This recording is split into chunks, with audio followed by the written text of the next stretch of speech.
একদমই না। আমার শোবিজ ইন্ডাস্ট্রি কখনোই ইচ্ছা ছিল না। আবার চোখ টোক মুছে এসে আমি ক্যামেরার সামনে দাঁড়িয়ে আমি কমেডি সিন করছি, এগুলা বাদ দেন। সব থেকে বেশি হচ্ছে কি অনেক প্যাম্পারিং এর মধ্যে ছিলাম আমি। ইরফান সাজ্জাদ তো ভীষণ মজার মানুষ, সেই জায়গা থেকে ভাইয়া সেটে থাকলে মানে হাসি থামতেই চায় না আমার, এত মজার মজার কথা বলে। যখন যেই ভালো কাজের যে ভালো গল্পের অফার আমি পাই, সেই অফারটা আমার লুফে নেওয়া দরকার। ফ্রেন্ডসির জন্য শুরু থেকে অনেক উচ্ছ্বসিত ছিলাম, যেহেতু কাজটা খুবই অদ্ভুত একটা সময় করা হয়েছে। একদিকে আমি প্রচুর অসুস্থ, আমি দেখা যাচ্ছে যে ডক্টরের সাথে কথা বলে চোখ মুছে কান্নাকাটি করছি, আবার চোখ টোক মুছে এসে আমি ক্যামেরার সামনে দাঁড়িয়ে আমি কমেডি সিন করছি। সো ফ্রেন্ডসি নিয়ে আসলে অন্যরকম একটা উচ্ছ্বসিত ছিলাম, অন্য ধরনের একটা উন্মাদনা ছিল। এর মধ্যে হঠাৎ করে আমার কাছে ভয়ালের খবরটা আসে যে ভয়াল আসলে ডিসেম্বর মাসে না, নভেম্বর মাসে রিলিজ হতে যাচ্ছে। প্রথমে একটু শক ছিলাম, তারপর একটু রাগ হয়েছে যে কেন, মানে একই মাসে আমি কয়টা কন্টেন্টের জন্য প্রমোশন চালাবো। সো তারপর ভাগ করলাম যে ঠিক আছে, এই টাইমে ভয়ালের কন্টেন্টগুলোর প্রমোশন চালাবো, এই টাইমে ফ্রেন্ডসি। সো পাশাপাশি একসাথে দুটোর প্রমোশন চলছিল আমার পেজ থেকে।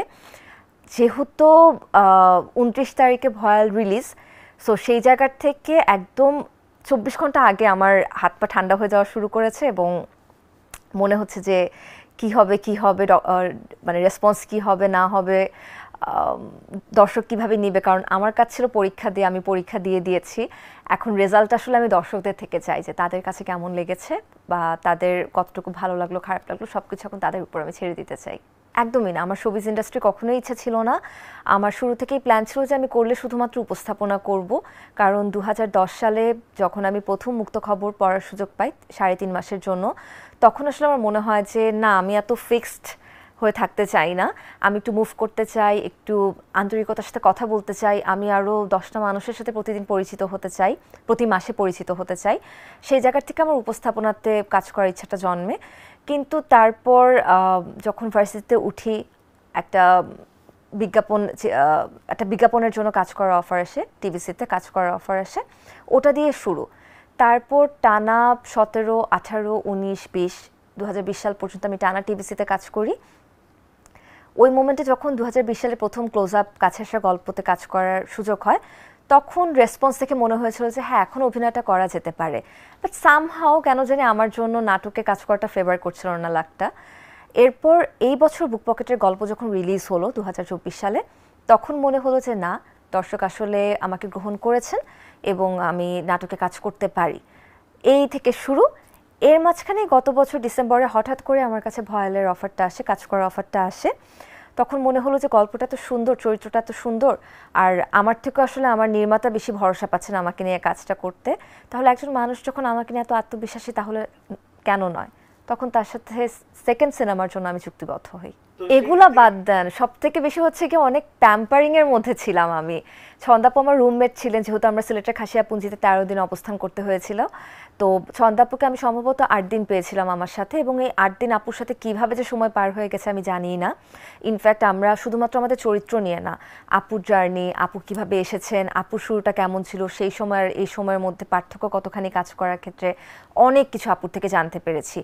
একটু গল্প করার, আড্ডা দেওয়ার কম সুযোগ হয়েছে লুৎফর দাদার সাথে, কিন্তু দাদার সাথে আমার যেহেতু এর আগে বেশ কিছু কাজ করা হয়েছিল, সো সেই জায়গার থেকে, বেশ কিছু না, একটা কাজ করা হয়েছিল, সেই জায়গার থেকে সেটে আমরা ভীষণ মজা করেছি। আর ইরফান ভাই তো এমনিতেই ব্যক্তি, ইরফান সাজ্জাদ তো ভীষণ মজার মানুষ, সেই জায়গার থেকে ভাইয়া সেটে থাকলে মানে হাসি থামতেই চায় না আমার, এত মজার মজার কথা বলে। সো এই তিনজনের থেকে আমি আসলেই মানে অনেক অনেক অনেক সাপোর্ট পেয়েছি। এটা একটু আমার ক্ষেত্রে বলাটা টাফ, বিকজ অফ আমি যখন প্রথম 2020 সালে নাটকটা করলাম, তখন আমি এক ধরনের গ্রহণযোগ্যতা পেয়েছি, কিন্তু একই সাথে প্যান্ডেমিক স্টার্ট হয়ে যায়। তো সেটার জন্য কাজ করার অফারও খুব কম পাচ্ছিলাম, আর যেগুলো পাচ্ছিলাম সেগুলো আমার কাছে মনে হয়নি যেগুলো আমার করাটা খুব প্রয়োজনীয়। তারপর যখন আমার প্রথম ওয়েব সিরিজ 2021 সালে কন্ট্রাক্ট জি5-এ আসলো, তখন আবার আরেক ধরনের প্রশংসা পেলাম। সো মনে হচ্ছিল যে এটাই হয়তো আমার ক্যারিয়ারের টার্নিং পয়েন্ট, কিন্তু পরে দেখলাম যে না। সো সেই জায়গার থেকে অ্যাকচুয়ালি আমি এই মুহূর্তে এসে বলতে পারি যে 2024 সালে আমার বুক পকেটের গল্পটা আসলে একটা সবথেকে বড় টার্নিং পয়েন্ট হয়ে দাঁড়িয়েছে। এই কারণে বলছি যে এই কাজটা এত পরিমাণে আমাকে অনুপ্রেরণা দিয়েছে, এত পরিমাণে অনুপ্রাণিত হয়েছি আমি, যে আমার মনে হয়েছে যে না, এখন থেকে আসলে আমি নিয়মিত কাজ করতেই পারি, সেটা শুধুমাত্র উপস্থাপনায় নিজেকে আবদ্ধ না রেখে আমি নাটক, সিনেমা, ওটিটি যখন যেই ভালো কাজের, যে ভালো গল্পের অফার আমি পাই, সেই অফারটা আমার লুফে নেওয়া দরকার। আমি যদি বলি তাহলে আমি বলবো যে আমার কাছে এটা আসলে ম্যাটার করে না, কারণ আমি এরকম বহু কাজ দেখি এখনও, যেগুলোর কন্টেন্ট অনেক ভালো, অভিনয় চমৎকার, কিন্তু ভিউজ কম। কিন্তু ভিউটা আসলে দরকার হচ্ছে আমাদের, যারা আমাদের পেছনে, মানে যিনি আমাকে বাজেটটা দিচ্ছেন পুরো কাজটার, তার জন্য ভিউটা অনেক পরিমাণে, আমি কি বলবো, এটা অনেক বেশি ইম্পর্টেন্ট তার জন্য, বিকজ অফ তার কাছে তো ব্যাপারটা বিজনেস।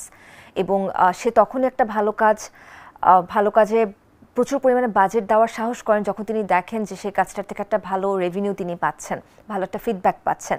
আমার কাছে ভিউজটা অ্যাকচুয়ালি ম্যাটার করে এটা দেখে যে 11 মিলিয়ন্স, তার মানে 11 মিলিয়ন্স মানুষ দেখেছে এটা। আমার কাছে ভিউজটা আসলে এই দিক থেকেই ম্যাটার করে। কাইজার বলি, মার্কুলিস বলি, কন্ট্রাক্ট বলি, সবগুলোতে আমাকে খুব স্বল্প সময়ের জন্য দেখা গিয়েছে, কিন্তু সেটা রেসপন্সটা অনেক ভালো ছিল। যারা ভালো কন্টেন্ট দেখতে পছন্দ করেন, যারা বোঝেন ভালো কন্টেন্ট কেমন, রুচিসম্মত কন্টেন্ট কেমন, তাদের থেকে আমি অন্যরকম একটা ফিডব্যাক পেয়েছিলাম। এবং অনেককেই বলতে শুনেছিলাম যে আপনার পর্দায় আপনার উপস্থিতি এত কম কেন, আপনাকে মেরে ফেলা হয় কেন। সো এই বিষয়গুলো না আমাকে অন্য এক ধরনের ভালো লাগার অনুভূতি সৃষ্টি করেছিল। কিন্তু যখন দাগ রিলিজ হয় তখন আমার মনে হয়েছিল যে না, আমার আসলে একটু দীর্ঘ সময়ের জন্য পর্দায় আমি থাকতে পারছি, এই ধরনের কোনো একটা চরিত্র পেলে হয়তো বা আমি আমার আরও বেটার পারফরমেন্স বের করে আনতে পারবো। সো আপাতত সেই চেষ্টাটাই চলছে। চ্যালেঞ্জটা আসলে আসে যেটা কোন ক্যারেক্টার প্লে করছে সেটার জায়গার থেকে। আর আসলে সবসময় ভালো লাগে উপস্থাপনা করতে, কারণ প্রতিদিন আমি নতুন একজন মানুষের ব্যাপারে জানতে পারছি, তার ব্যাপারে ছোট ছোট তথ্যগুলো আমি জানতে পারছি, তাকে সেই তথ্যগুলো জানাতে পেরে আমার কাছে ভালো লাগছে, তাকে আমি খুশি করতে পারছি আমার কথা দিয়ে, আরও বিনয়ী হতে পারছি, একটা মানুষকে থাকে না যে একটু গুড ভাইবস দিতে পারছি আমি। সো সেই জায়গার থেকে উপস্থাপনার প্রতি একটা দুর্বলতা আজীবন বোধহয় আমার থেকে যাবে। আর কোন মাধ্যম বললে আসলে এটা ডিপেন্ড করে। অভিনয়টা আমার কাছে মনে হয় যে একটানা করে যাওয়াটা একটু আমার জন্য ক্ষতিকর, কারণ অভিনয়তে নতুন একটা চরিত্রকে আমার স্টাডি করতে হচ্ছে, একটা নতুন চরিত্রের সাথে আমার বাস করতে হচ্ছে। এক মাসে অনেকগুলো চরিত্রের সাথে বাস করা খুবই কঠিন, আর অভিনয় করাটা আমার কাছে মনে হয় রিয়েল লাইফ দুটাতেই অনেক কঠিন। সেই জায়গার থেকে তুলনামূলক সহজে আমার কাছে উপস্থাপনা করা, তার জন্য ওটাতে একটু ঝোঁকটা বেশি থাকে সবসময়। অলরেডি আমার তৃতীয় সিনেমা শেকরের কাজ অলমোস্ট ডান, ওটা পোস্ট প্রোডাকশন টেবিলে আছে। ওটার পরিচালনা করেছেন প্রসূন রহমান ভাইয়া। এটাও খুব সুন্দর একটা কন্টেন্ট। আশা করছি আগামী বছর এটা ফেস্টিভ্যালে যাওয়ার জন্য প্রিপেয়ার হয়ে যাবে। আর যেহেতু সামনে ভালোবাসা দিবস আসছে, সো ভালোবাসা দিবসকে কেন্দ্র করে প্রতি বছরই অনেক কাজ করা হয়ে থাকে, এবছরও তার ব্যতিক্রম নয়। তবে আমার জন্য ব্যতিক্রম, কারণ গত বছর বা যদি চলতি বছরের কথা বলি তাহলে মাত্র একটা কাজ করেছিলাম, কিন্তু এই বছর আশা করছি 3 থেকে 4টা কাজ দেখতে পারবে। সো একটু প্রেশারে আছি যে এই 3-4টা কাজ একটা একটার থেকে আলাদা হচ্ছে কিনা, আমি চরিত্রগুলোকে আলাদা করতে পারছি কিনা, দর্শকের ভালো লাগবে কিনা, অনেক ক্যালকুলেশনস মাথার মধ্যে চলছে। সো লেটস সি, আমার কাজটা করে যাওয়া, বাকিটা আমি দর্শকদের উপর ছেড়ে দিতে চাই সবসময়। আমার যারা শুভাকাঙ্ক্ষী, যারা শুরু থেকে আমার সাথে ছিলেন বা নতুন করে যুক্ত হয়েছেন, তাদের প্রত্যেককেই বলবো যে সবসময় আপনাদের দোয়া আর ভালোবাসায় রাখবেন। এবং আমি সব কাজ সবসময় ভালো করবো এমন কোনো কথা নেই। আমি যেহেতু দিন শেষে আমিও একজন মানুষ, আমারও ভুল হতে পারে। অনেককেই মাঝে মাঝে দেখি যে আমার কমেন্টে লেখেন যে অভিনয়টা আরও ভালো করতে হবে, প্লিজ এই ধরনের কমেন্ট আরও দিবেন আমাকে, তাহলে আমি বুঝতে পারবো যে আমার কোন কোন জায়গাতে ল্যাকিংস আছে, সেই ল্যাকিংসগুলো আমি ওভারকাম করতে পারবো নিজের মধ্যে। সেই সব জায়গাগুলোতে স্পেশালি অভিনয় করার ক্ষেত্রে আমি সেখানে আরও বেশি গুরুত্ব দিতে পারবো। সো যখন যেই বিষয়টা আপনাদের চোখে পড়বে, ভালো লাগা খারাপ লাগা, প্লিজ আমার কমেন্ট বক্স সবসময় আপনাদের জন্য খোলা থাকে, সেখানে কমেন্ট করে জানাবেন।